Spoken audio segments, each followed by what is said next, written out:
Olá, somos do Departamento de Educação Básica da Coordenação de Educação de Jovens e Adultos.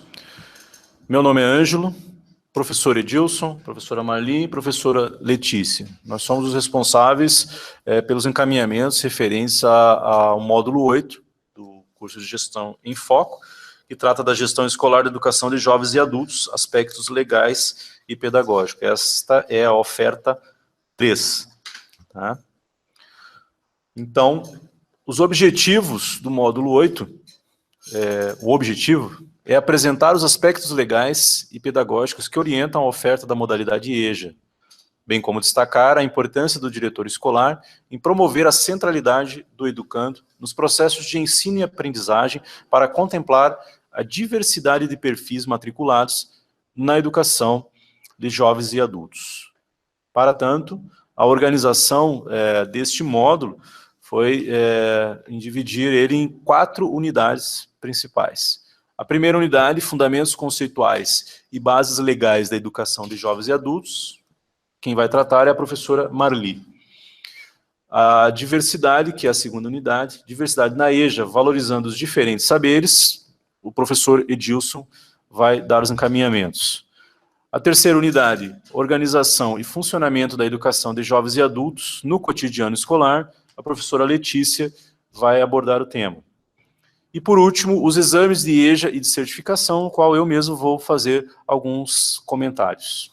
Então vamos iniciar com a unidade 1, a professora Marli, fundamentos conceituais e bases legais da educação de jovens e adultos.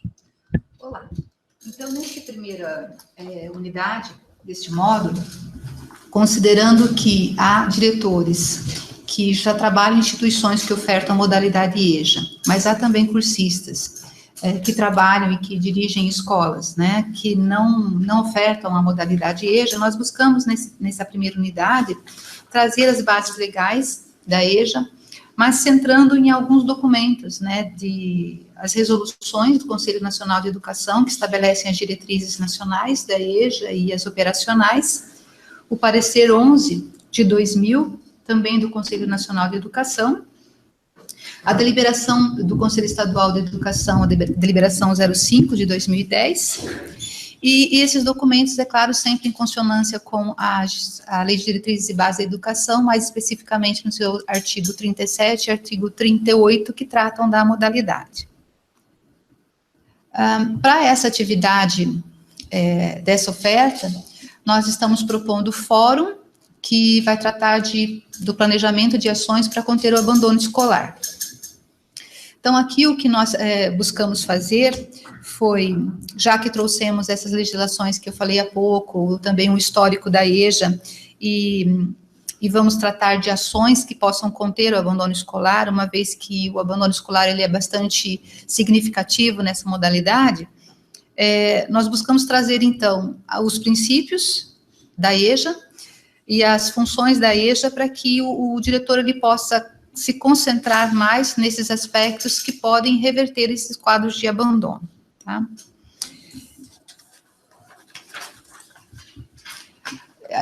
A gente traz aqui nesse slide uma colocação que o que se observa é que o abandono ele está diretamente ligado a uma questão específica intraescolar, que é a questão da metodologia que os professores utilizam na modalidade. Como sabemos que na modalidade EJA, nós temos ali jovens, adultos e idosos, e inclusive no ensino fundamental, que é a fase 2 da EJA, ofertada pelo Estado, nós temos ali adolescentes que são matriculados porque a legislação, ela possibilita que a partir de 15 anos, né, já seja matriculado nessa fase 2 na educação de jovens e adultos. Nós percebemos que esse público bastante heterogêneo, então que tem aí de 15 anos até 60, 70 anos, essa metodologia utilizada pelos professores, se ela não for adequada a essa diversidade de perfis da educação de jovens e adultos, ela pode ser o principal fator que leva ao abandono. Então, considerando isso, nós estamos tratando nesse fórum essas questões a partir de 2 perguntas. A primeira delas, coloca aí para o diretor a situação de que, independente dele ter ou não a oferta da EJA na sua instituição de ensino, né, o que ele poderia propor para o resgate do educando que se encontra nessa situação de abandono escolar.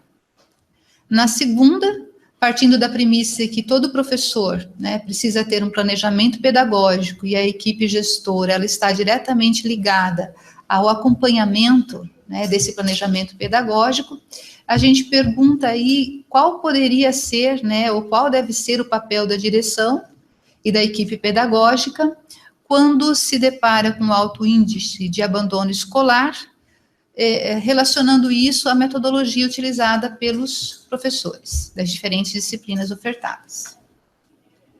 A gente diz que ele pode interagir aí nesse fórum com os colegas, embora a gente não determine aí com quantos colegas do curso, né, quantos cursistas ele deva interagir, fica aí a critério da tutoria definir isso com os cursistas.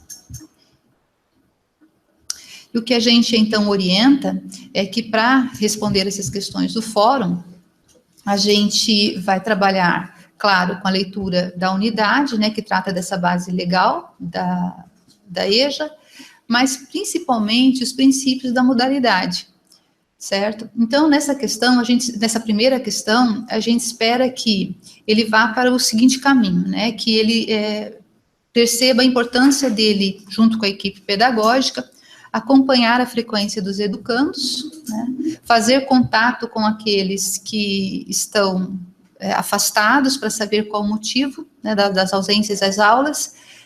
Na educação de jovens e adultos, é muito normal, é muito natural que eles se afastem da escola por motivos relacionados ao seu trabalho. Então, aí a gente pensa, né, que é importante que a equipe gestora avalie essa situação, né, e que ele possa organizar a oferta das disciplinas para dar conta de atender a necessidade dos educandos, jovens, adultos e idosos que buscam a modalidade, certo? Também a gente coloca aí que a oferta individual é uma possibilidade, que a oferta individual ela é ofertada nos CBJAs, é uma possibilidade de conversar com esses educandos e, de repente, na oferta individual, ele se veja, né, na condição de permanecer nos estudos ao invés de abandonar os estudos, o que ocorre normalmente por questões de trabalho. A segunda questão, a gente espera que ele observe que é importante na sua atuação e da equipe pedagógica, estar acompanhando a metodologia utilizada pelos diferentes professores das diferentes disciplinas. É claro que a gente sabe que, para cada uma das disciplinas, a metodologia utilizada pelo professor ela é diferente, mas que elas têm uma questão em comum, que seja o atendimento às necessidades do perfil específico dos estudantes da educação de jovens e adultos. E que ele considere, na sua resposta, os princípios que regem a modalidade. Os princípios da modalidade são 3, né, o princípio da equidade, o princípio da diferença e o da proporcionalidade. Esses princípios, o da equidade está relacionado à questão de que na EJA se distribua da mesma forma que se distribui os componentes curriculares na educação regular, ou seja, as mesmas disciplinas que são ofertadas na educação regular são ofertadas também na educação de jovens e adultos. No princípio da diferença está a preocupação com a valorização do que esses estudantes, né, do que os educandos da educação de jovens e adultos já trazem de experiência, de vivência, de conhecimentos adquiridos em meios informais que não a escola. E o princípio da proporcionalidade, que seria a carga horária, que é reduzida, mas que o fato de ser reduzida não significa que deve ser entendido como um aligeiramento dos estudos, ou seja, os professores devem observar que os conteúdos que serão tratados, embora numa carga horária menor na educação de jovens e adultos, são aqueles que são essenciais para o conhecimento da sua disciplina específica.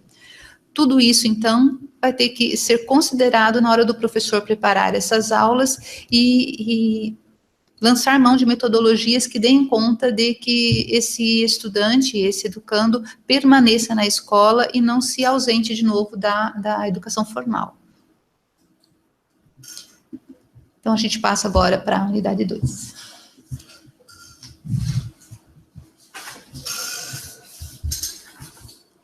Olá, essa unidade 2 a gente vai tratar da diversidade na educação de jovens e adultos.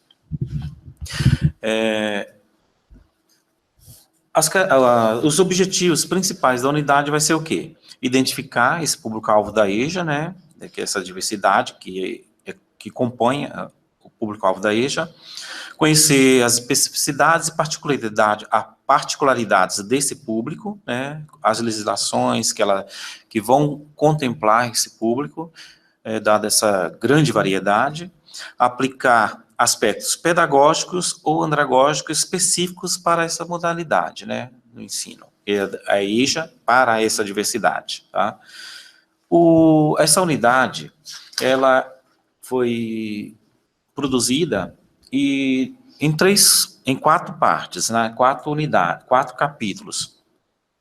O primeiro a gente aborda os aspectos andragógicos da EJA justamente para tratar daquela questão dos aspectos que não devem ser só pedagógicos, mas também andragógicos, dado assim, essa gama, né, da faixa etária que a EJA atende, que vai dos 15 anos até indefinidamente, né. Como é que eu trabalho isso? Então, trabalhar com adolescentes, com jovens, envolve mais aspectos pedagógicos, né, e alguns adultos também, né. Mas, como é que eu trabalho? Principalmente com adultos, que é o público da sua maioria da EJA, né. Então, geralmente, quem é da equipe pedagógica, quem é da equipe gestora da escola, tem que ter conhecimento sobre isso, que a educação de jovens adultos não é uma educação do ensino regular normal, só traduzida para o adulto. Não, tem que ser diferenciada, porque o adulto não aprende da mesma maneira que uma criança, que um jovem, não é a mesma coisa. Então, as características ali não são mais pedagógicas, mais andragógicas, tem outro viés, tá? Então, é importante que eles leiam e conheçam isso, para saber como trabalhar com o público adulto. Geralmente, nas escolas que ofertam ensino regular, no período noturno, geralmente os mesmos professores atuam na educação de jovens adultos. Então, isso pode causar problemas que eles vão querer trabalhar. Se eu trabalho no ensino médio, no ensino regular, com jovens, adolescentes, e vou trabalhar com adulto, não é a mesma coisa. Eu não posso trabalhar do mesmo jeito, aplicando os conteúdos da mesma maneira, né? Tenho que considerar os aspectos andragógicos, que o adulto, ele já tem um conhecimento, ele leva esse conhecimento para a sala de aula, não é como o jovem, ele tem que participar desse conhecimento, desse processo, inclusive da avaliação, né? Isso só estou falando assim por alto, mas é bom que eles tenham conhecimento disso.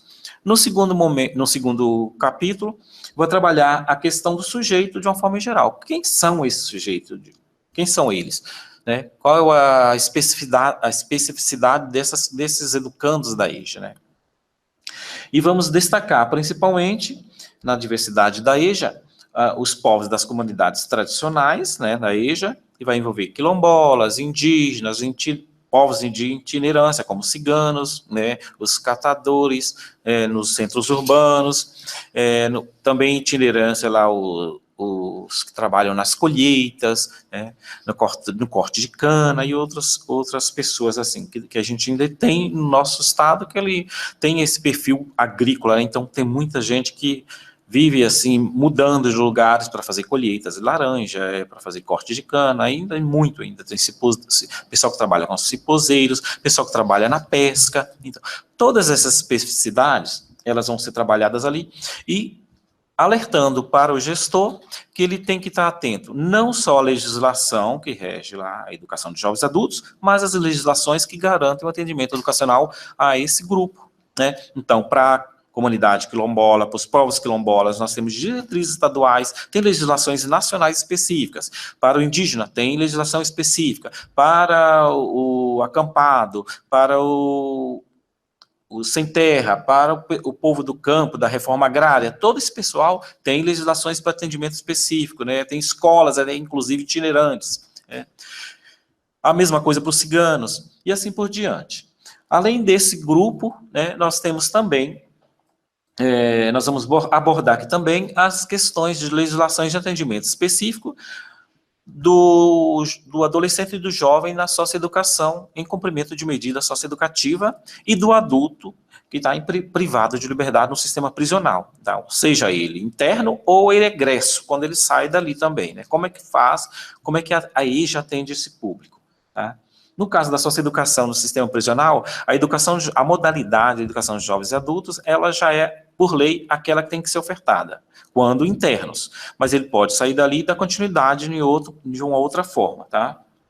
Então, por isso que tem que estar atento às legislações para atender. Se é um egresso que está vindo ali, como é que funciona? Mesmo no sistema da medida socioeducativa, ela pode ser com internato, pode ser com internato provisório, pode não ser com internação, com privação de liberdade. Então, dentro dessas várias ofertas ou de cumprimento, como é que a escola tem que responder? Como é que ela vai atender?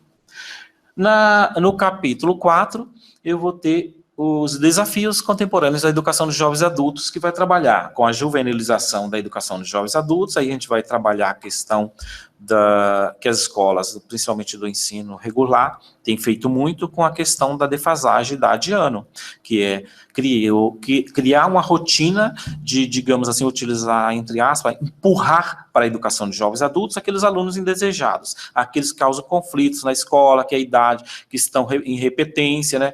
Então, em vez de criar um programa, que é o PAE, né, aplicar esse programa foi estabelecido, está aprovado, é autorizado pela Secretaria da Educação, tem até uma resolução, que é 1500/2016, que autoriza esse programa para fazer esse ajuste, essa adequação na idade-ano, que é o programa de aceleração de estudos, e em vez de fazer, porque certamente deve dar um pouco mais de trabalho, o gestor às vezes prefere se livrar do problema, digamos assim.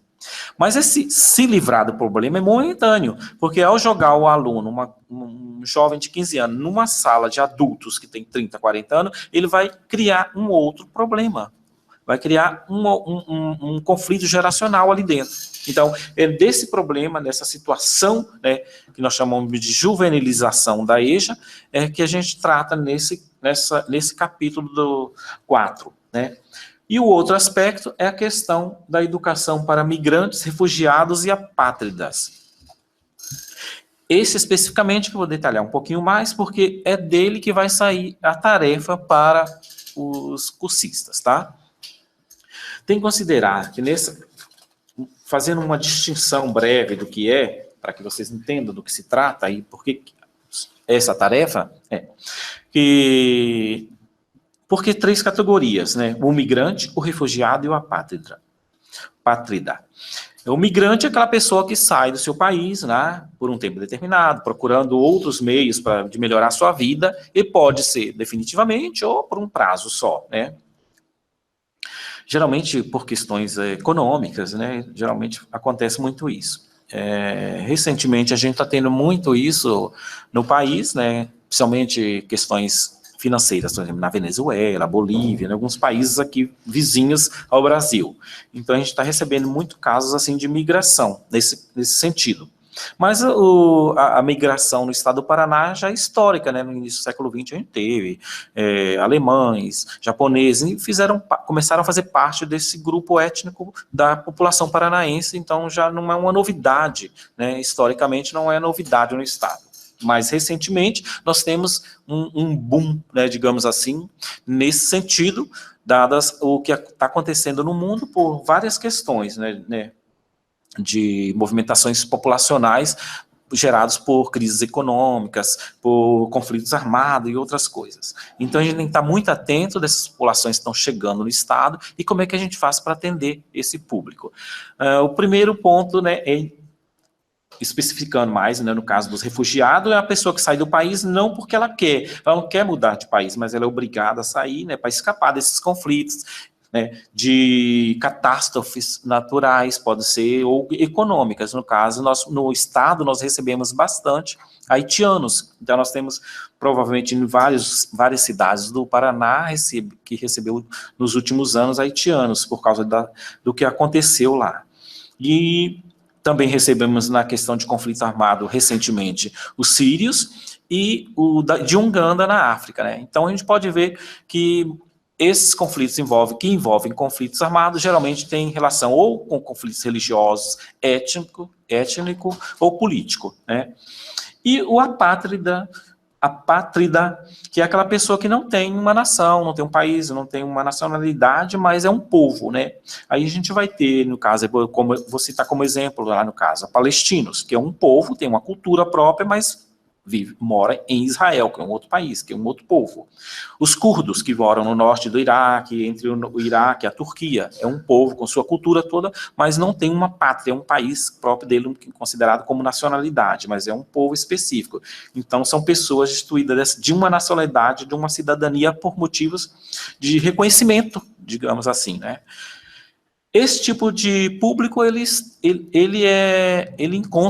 encontra aqui no nosso estado, e um atendimento diferenciado para esse público, que o primeiro, porém, é a língua, né?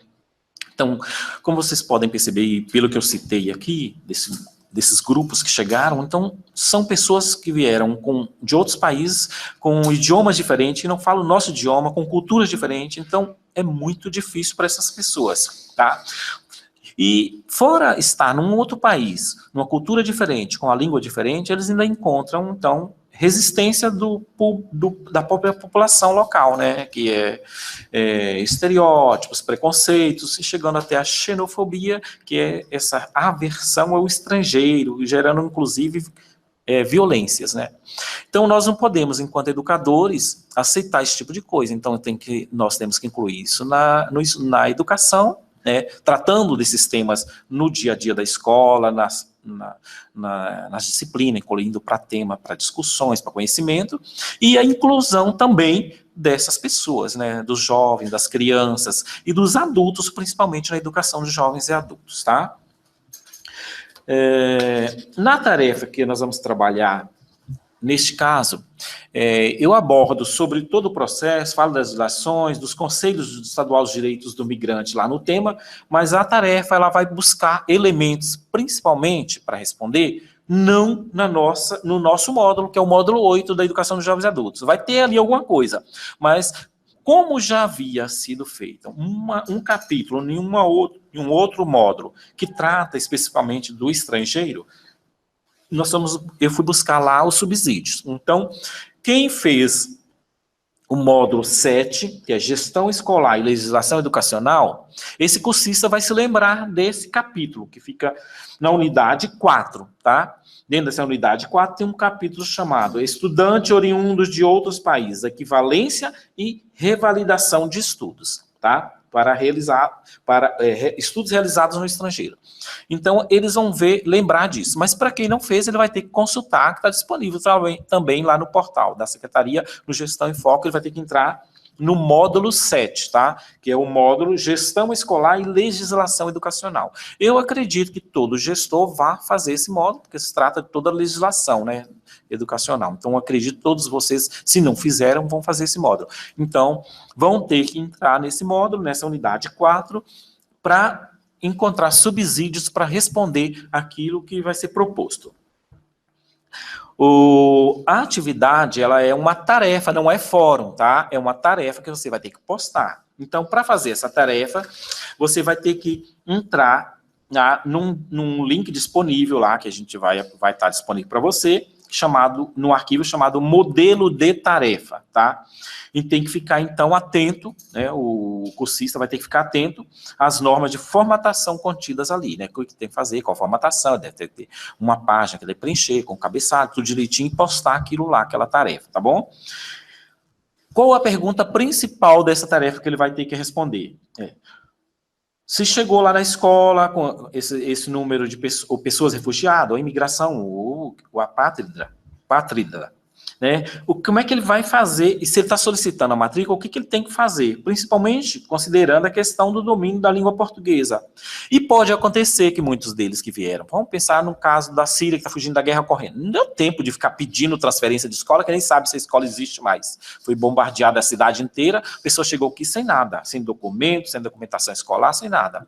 Como é que eu faço para atender esse público? Como é que eu matriculo a criança? Como é que eu matriculo o jovem? Como é que eu matriculo o adulto na educação de jovens e adultos? Né? Então, ali vai ter orientações sobre isso, né? sobre essas equivalências, a revalidação, se ele tiver algum documento ou não, vai ter essa orientação. Então, a pergunta é, como você orientaria a sua equipe quanto à matrícula e ao processo educativo desse educando? Então, o cursista, ele não vai estar orientando, não vai estar dizendo o que ele faria lá para atender, mas como é que ele está orientando a equipe pedagógica dele. Veja que ele está fazendo uma orientação para a equipe pedagógica. Se chegar alguma pessoa nessa situação, vocês devem fazer assim, assim, assar, olhar, ler tal lei, assim, acompanhar tal assunto. Então, quais são as legislações principais que ele tem que ter acesso? Além, é claro, de ler o capítulo lá que fala da diversidade da EJA, né, principalmente a parte de que eu estou falando, ele vai ter que ler dentro do módulo 7, né, lembrem sempre disso, vão ter que indicar para eles que é um memorando 129, que lá está como DEJA, mas hoje é a coordenação de EJA, né, na verdade é a coordenação de EJA DEB, né, que fez para orientar de como faz para atender sem isso a documentação. E a instrução 10 de 2010, que orienta os procedimentos de equivalência e revalidação dos estudos, tá?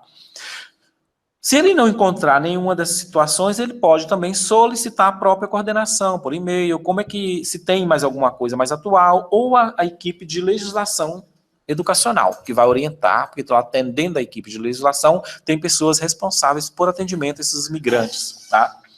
E esse pessoal em refúgio, tá? Tem pessoas específicas para orientar sobre isso. Porque pode acontecer assim, na matrícula não ser um caso simples, ser casos bem mais complexos, né? Então, o que fazer, né? Então, porque depende de onde vem, como vem, essas pessoas podem exigir outros atendimentos, tá? Envolve direitos humanos, envolve outras questões, né? Até de políticas internacionais. Nesse memorando 129, não vai estar disponível nem aqui, se você pegar nas nossas referências consultadas da nossa unidade, né, do nosso módulo 8, não vai estar ali nenhum link, nada. Então, para ter acesso ao memorando, a instrução 10, tem que deixar bem claro para o cursista que ele vai ter que entrar no módulo 7. Lá no módulo 7, nas referências, vai ter o link para os memorandos, que ele não está disponível assim para ele achar facilmente, tá? Então, lá no módulo 7, vai ter um link dentro das referências, tanto da instrução 10 como do memorando 129. Quando ele clicar, vai abrir o PDF lá do memorando para ele ler, para ele imprimir, para ele ter acesso a isso. Por que é difícil de encontrar esse memorando? Porque esse memorando, na verdade, é um memorando de orientação que foi encaminhado para o Núcleo Regional de Educação, né? Não é um documento de circulação assim, né? Mas ele diz o que fazer. Então, para o cursista, ele precisa ter conhecimento disso, porque certamente o núcleo repassou para as escolas, mas como nós não temos essa certeza de que foi repassado ou não, ou se esse gestor nesse momento não tem esse conhecimento, então ele vai estar disponível lá na unidade, no módulo 7, tá? Então ele tem que acessar as referências consultadas dentro do módulo 7 para encontrar o link tanto desse memorando como dessa instrução 10 e preparar e produzir a tarefa, tá bom?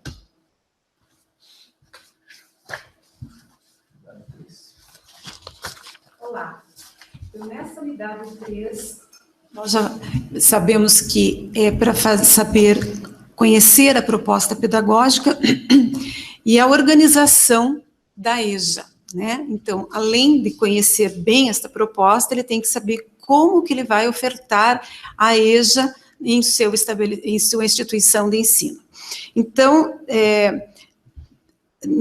todos os gestores, né, deverão saber, e com certeza já sabem, porque são gestores, que para qualquer instituição de ensino, ela tem que estar dentro dos atos legais do Sistema Estadual de Ensino, que todos eles têm seus pareceres expedidos pelo Conselho Estadual de Educação, né? E tudo isso para conseguir essas autorizações, esses pareceres, essa resolução da Secretaria de Educação para poder funcionar qualquer curso, no caso nosso aqui, a EJA, né? Ele precisa estar como que ele vai fazer para ter o processo administrativo para depois poder conseguir essa regulamentação dos atos, né? Então, nós colocamos como tarefa nesta unidade, né, uma situação de que um aluno chega para fazer matrícula, né? Digamos que o diretor dessa escola, ele não tenha conhecimento da EJA, e o pai está junto, e ele vai pedir ao pai, pedir a matrícula para o filho, e o pai também se interessa pelo estudo. Mas e para mim? Não dá para fazer uma matrícula e tal? Então, ele vai pensar, como que eu vou ofertar para esse público adulto a EJA, né, aqui na minha escola? Então, essa oferta, ele vai, primeiro, para poder ofertar a este pai, ele vai verificar com os outros alunos da escola se tem mais pais que estão com a mesma necessidade, se dentro da comunidade ele tem também outras pessoas que têm a mesma necessidade, e vai solicitar junto à Secretaria de Educação uma forma de organização para a oferta da EJA ali. No caso, ele vai ter que solicitar uma APED. O que seria uma APED? É uma ação, né, descentralizada, uma ação pedagógica descentralizada. Então, como ele não consegue, digamos, é um público pequeno, ele vai ter lá 30, 50 alunos para oferta desta modalidade, então não tem como abrir uma escola de EJA ou na escola dele, não tem como ele ter a modalidade específica funcionando dentro da escola. Então, o que ele vai fazer? Ele vai solicitar essa ação pedagógica descentralizada, que é uma turma que vai funcionar de ensino médio e uma turma, digamos, se for o caso, de ensino fundamental. Então, ele vai ter lá 20 alunos do fundamental, 20 alunos do médio. Como que ele vai fazer? Ele vai solicitar ao Núcleo Regional de Educação, ele vai fazer um processo solicitando, dizendo que ele tem esse público, e aí a secretaria vai emitir a lista de documentos, que ele vai, o cursista, ele vai ter o acesso, que nós colocamos os links aqui, né?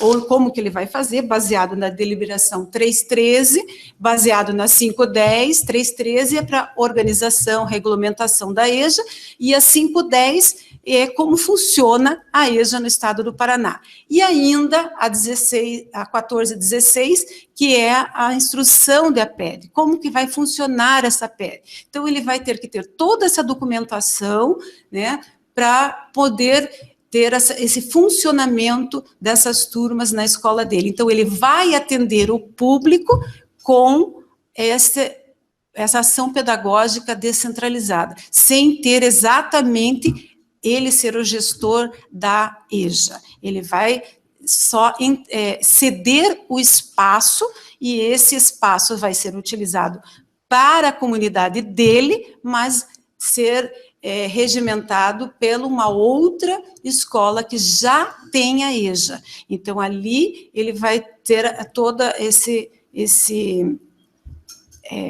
funcionamento, digamos assim, de uma outra escola próxima, provavelmente de um CBJA, que já tenha sido autorizado anteriormente, que já tenha o reconhecimento, né, pelo Conselho Estadual de Educação, e que vai certificar esses alunos ali. Então, ele vai dar a oferta na sua escola, mas quem vai manter tudo isso é a escola sede, né?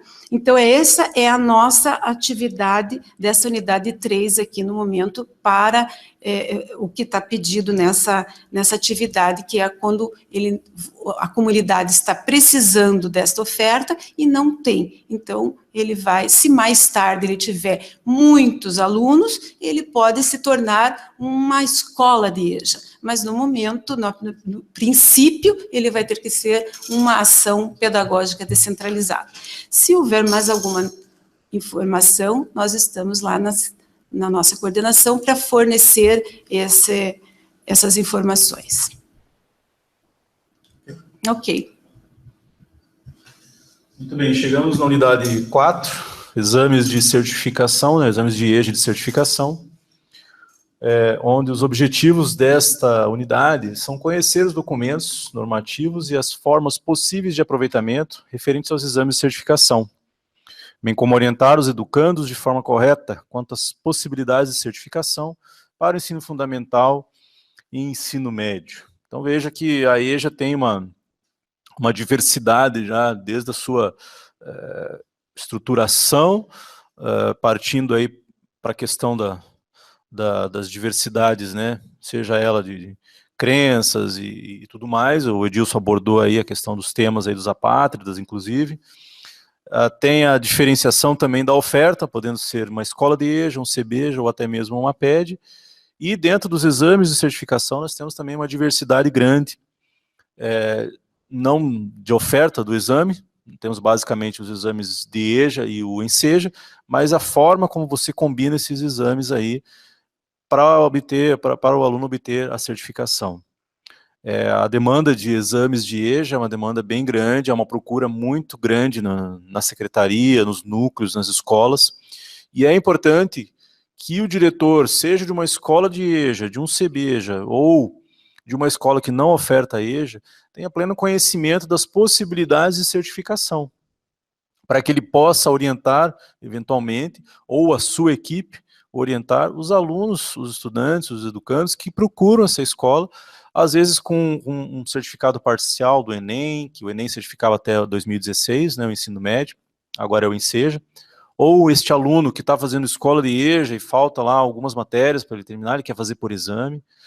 O público que procura os exames é um público bem diverso também. Podem ser pessoas que saíram agora do ensino fundamental, por algum motivo não concluíram os estudos e precisam terminar.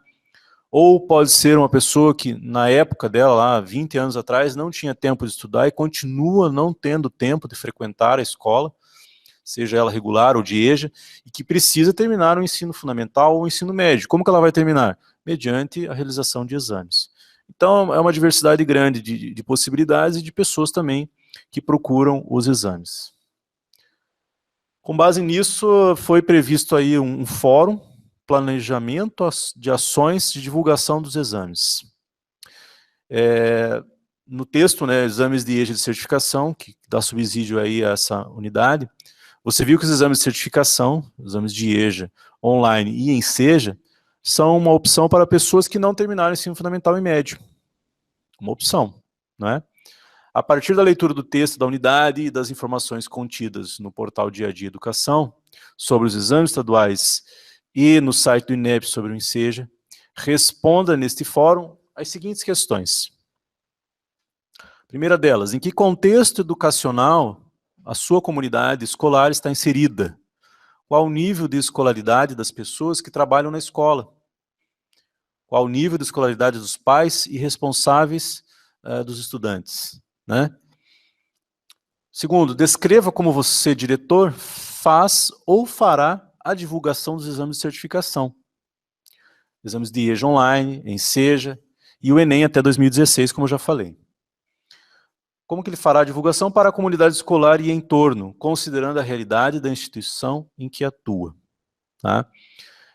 É importante essa divulgação para, de repente, desmistificar algumas coisas. Uma delas é que a pessoa faz o Enem, fez o Enem lá em 2014, não passou em todas, e ela está, digamos assim, faltam 2 matérias para concluir este nível de ensino, e como ela fez em 2014, acha que ela não passou em todas, ela não pode aproveitar, ela não teve a oportunidade de ler o edital do Enem, e acha que não serve para mais nada, ela passou nas outras matérias e não vai aproveitar aquilo nunca, o que não é verdade. Se ela fez o Enem e passou em algumas matérias, ela tem um documento que é uma declaração de proficiência, onde ela vai ter, digamos, o aproveitamento dessas matérias que ela passou e depois pode fazer exames de EJA nas disciplinas que ela não passou, ou pode fazer o ENSEJA, ou pode até mesmo cursar a EJA, né, de forma presencial. Então é importante essa divulgação, principalmente quando saem os editais dos nossos exames, agora o exame de ENSEJA também, que vai certificar o Enem, e o ensino fundamental, aliás, o ensino médio e o ensino fundamental. Então é importante fazer essa divulgação para poder ajudar essas pessoas, essa população que precisa tanto dessa escolarização. As orientações para o professor tutor avaliar a atividade 4, né? O professor tutor, ao avaliar essa atividade, é importante que verifique se a resposta do cursista atende o que foi solicitado, né? É preciso que, ao comentar a forma de divulgação dos exames de certificação, o cursista apresente os elementos presentes no texto relacionado aos exames. Então, ele vai se referenciar sempre ao texto utilizado nesta unidade, né? Em seguida, ele deve descrever como realizará a divulgação em sua comunidade, seja ela mediante cartazes, panfletos, carro de som, né? É importante que o tutor observe se os comentários são coerentes e que você participe, você tutor, participe do fórum, seja comentando as experiências que tem relativas ao assunto, ou inserindo outros questionamentos a partir das postagens dos cursistas. Então é importante estar participando desse fórum e estar atento aí. Lembrando que o exame de certificação é mais uma possibilidade, mais uma opção de certificação do nível de ensino, seja fundamental, né, ou ensino médio, para essas pessoas, não só para essas pessoas que não têm oportunidade de frequentar a escola, mas qualquer outra pessoa que tenha interesse em fazer o exame, ela pode estar se inscrevendo para fazer esse exame. Então é uma demanda bastante grande, tendo em vista hoje o contexto social em que nós vivemos no nosso país. As pessoas precisam cada vez mais de certificação, de escolaridade, né, para poder ter uma melhora aí na sua qualidade de vida, na manutenção dos seus empregos, né. Então, dúvidas quanto às atividades aqui apresentadas ou até mesmo materiais de curso, a coordenação fica à disposição, todos nós aqui, para eventuais esclarecimentos que possam ser necessários. Lembrando que nós estamos no Departamento de Educação Básica, na coordenação de Educação de Jovens e Adultos.